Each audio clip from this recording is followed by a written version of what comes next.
please, for Councillor Rebecca Knox. I think you was in agreement that your force was institutionally racist. Is that correct? I agreed with the report, the independent report, and so did the Chief Fire Officer accept the findings of that report. Could you please tell me, Councillor, what unfair advantages white people have in your force?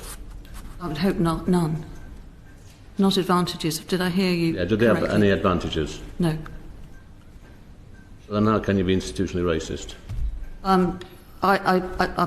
Sorry, I might have to get back to you.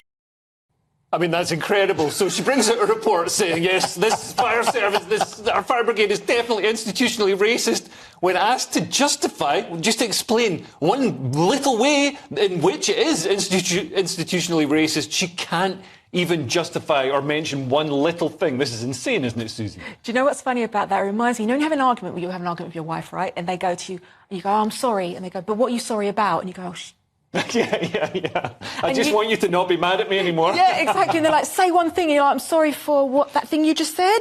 It's just really painful. I mean, it's coming from a good place, right? Racism's horrible. But when he's like, what is it? And she's like, can I get back to you? It just reminded me of that argument. But that's, I mean, Nicholas, it's interesting that Susie says it's coming from a good place, because it ostensibly is coming from a good place to reduce racism and all that sort of stuff. But really, this worldview, this myth of institutional racism is used to justify horrific laws, diversity coordinators who control everybody's lives, hate crime laws that control our speech and are used to persecute political dissidents, and the diversity, equity and inclusion rules that are written into every organisation. The heart might be in the right place, but the brain is not functioning. And as you know, the road to hell is paved with good intentions. So when everything is racist, then nothing is racist. The same holds for, Nazi and Hitler. It has lost value because, as long as you love your country or you're for a bit less immigration, you're automatically a Nazi. But I was reading the report about this, and they have accused their own force of,